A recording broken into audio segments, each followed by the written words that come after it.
This is McFly Angler.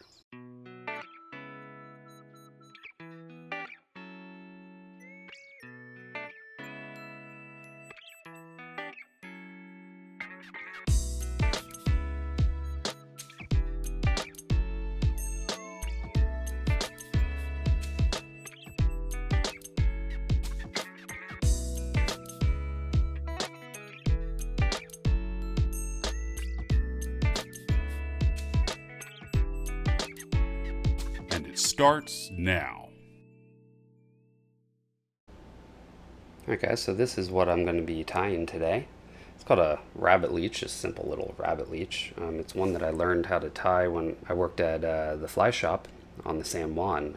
It's one that actually the owner of the fly shop had tied all the time. This was like his go-to little streamer pattern. It's simple, it's small, and it works really, really well, especially on the San Juan River, but really anywhere. If you need a small little tiny bait fish looking streamer. White was my favorite, but you can tie it olive, black, whatever color you want. I added some stripes here with the marker, but you don't have to do that. You can just do it solid, but you can if you want. Added some eyes with a marker. You could add actual 3D eyes if you wanted to glue those on. Very versatile pattern. Well, let's go ahead and get started. Alright guys, so you want to place the hook in the vise securely, like always. And the hook I am using today is these from Resin. They are the 9231 barbless. This will work even though it's a nymph hook and it is a little streamer. I fish these like a nymph, and even so that's a pretty strong hook for, you know, what you're going to be doing with it. I fish these a lot on the San Juan River, or I used to when I fished it a lot, and it was big trout, but they, you know, I'm used to fishing really, really tiny little flies. This is, you know, a big nymph hook like that is plenty to be able to bring them in. The thread today is Vivus 6/0. We'll just start the thread anywhere. It doesn't really matter. A lot of people say you got to go right behind the hook, or right. There's times when you do, but generally just anywhere works. Now you could do this weighted if you wanted. I'm going to do this one non-weighted. But you just would wrap a little bit of lead on there, however much you want to be able to make this weighted. You could put it a little forward to give it a little more jigging action, keep it in the center, if you wanted to just make it an even fall. But I'm going to do this non-weighted. So I've got a white rabbit strip, just standard. I think it's a 1/4 inch size or something like that, just the standard. Take a little bit, like so, and then cut that off the shank. Or the hide, sorry, not the shank. Alright, so this is what you're left with.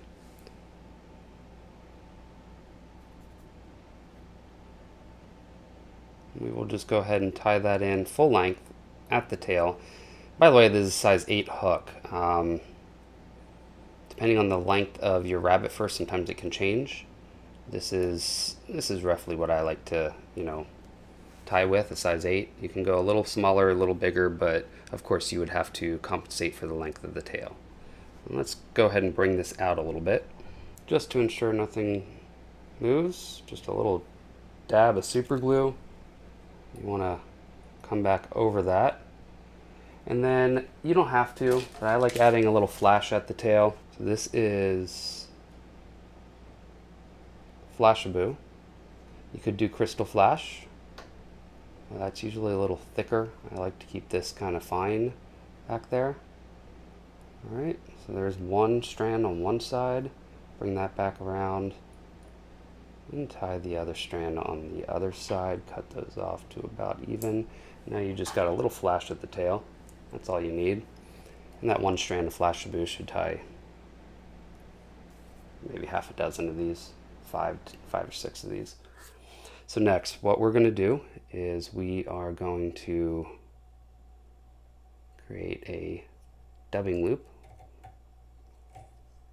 So I don't know if you saw what I did there, but I just doubled it over, held it with my fingers, and then wrapped around it, so that way it kind of closes that loop like that up there.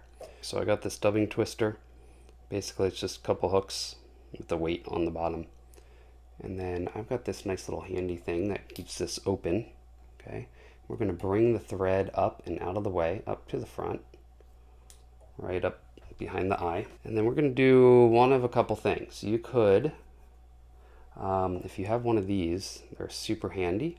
What you're going to do is, now it's easier to do this on the table, but you just grab all the fiber, clip it, there you go. You cut this off right here. Sorry, this kind of blown out footage here. But you cut it off right at the hide, and then you can just put that in your dubbing loop and you're good to go. You twist it up. Or, which actually I'm going to end up doing that because it makes it a little neater, or you could just get, a little tuft at a time, stick it in your dubbing loop, and then get another tuft and stick that in, and then kind of separate them and make them even. You could definitely do that as well if you don't have one of these. These are not super cheap, but they work really well. I like it. So how much we're going to use is about that. That's how much I use. And that'll make a fairly bushy head here, but it's not going to be overly bushy. Okay, you don't want this overly bushy.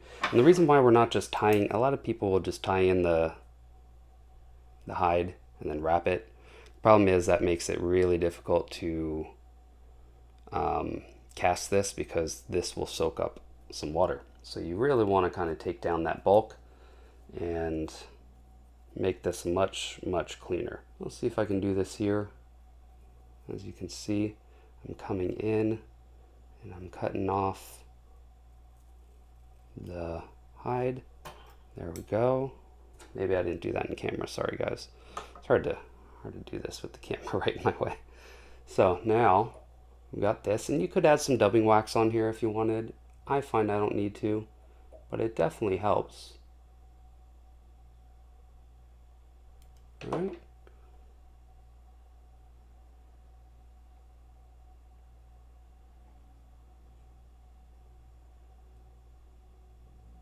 Might want to separate it out a little bit if you can. Right at the end here, you want to make sure not a whole lot of bulk is sticking out, because that will mess up your head on the fly. And we'll just twist this up. You want to make sure it's not catching up front there.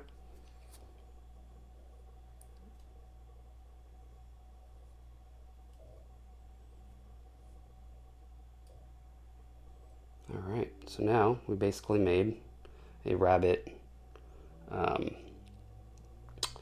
for hackle basically.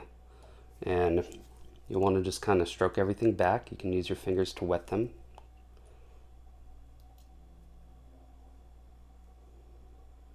So we are going to start. We will open spiral, but the first couple wraps are going to be right on top of each other, and then let's go ahead and you want to stroke everything rearward with every wrap. So come up and you kind of open spiral wrapping up the hook shank. Okay, we've already kind of put a thread base down.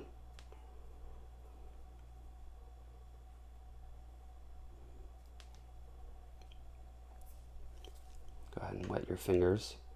Really make sure everything's back right up at the head. And then we're going to try to do at least 1 or 2 full wraps right at the head of the fly like this. So we've finished it off. Let's capture it.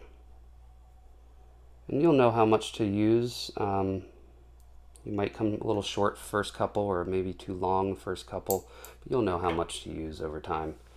So there we go. Let's pull everything rearward. Make sure none of the fibers are inside the front of the eye there, the hook eye.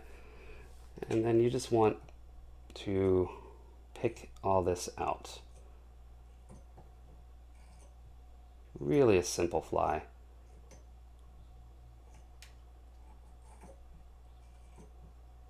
Doesn't take long at all. You can tie a dozen of these an hour, if not more. Okay, so again, pull everything rearward. Let's go ahead and whip finish.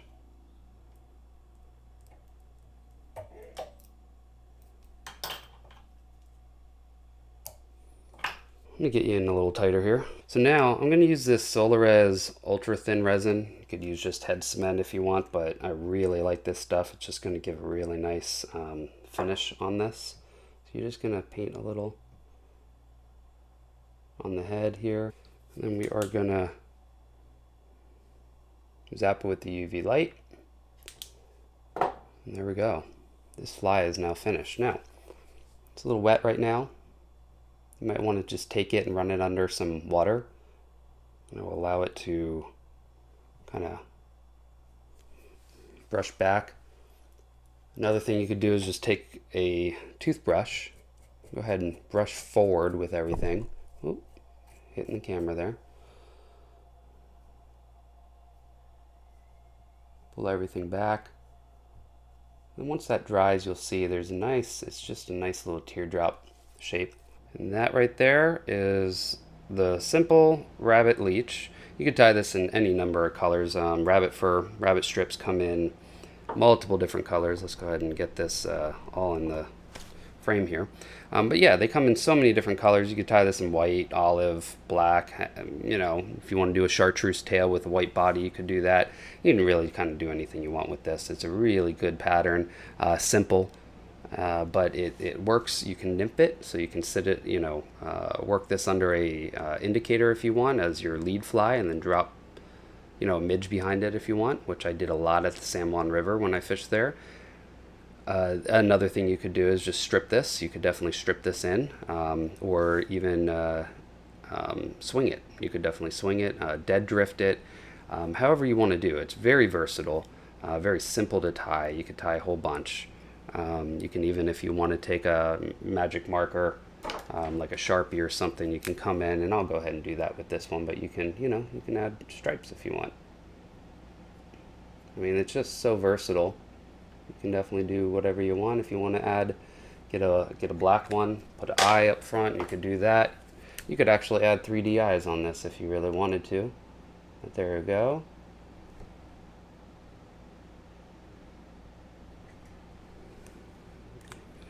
You can see kind of how this can be so easy and so versatile. Now, if you haven't already, definitely check out my sponsor, Resin Fly. It's not the only reason I use their hooks. This one's for me, and I love their hooks. I always tie for my own on their hooks. This one's barbless, size 8, like I had said before, but they have a wide range of hooks. Anything from dry fly hooks to nymphs to streamers, even saltwater stuff. So definitely check them out. They sell more than just hooks. They sell rods, reels, you know, the line, stream side accessories, anything you could possibly need for tie-in flies or fishing, fly fishing. So definitely check them out. They're offering you all 15% off of their already good prices. I mean, honestly, they are really good prices. For instance, one of those rods starts out at like $119. With the discount, you're under $100 for a brand new, really good quality rod. The same thing goes with their hooks, good quality at a good price. So check them out. Again, 15% off of anything you buy on their shop, in their shop, by typing in the code McFly at checkout. So definitely do that. Go check them out, www.risenfly.com. Check out my Patreon. You can get early access to my videos, you know, live streams when I have them. I haven't been doing them often. Sorry, Patreon guys, everyone in my Patreon. I apologize. It's just been crazy with the holidays here. Definitely check it out. There's a lot of benefits, a lot of perks to it, and it starts at only $1 a month. Definitely helps out the channel. Also, I do sell flies, so if you're interested in buying some flies, let me know. I will see you guys on the next video. Now you go catch some fish.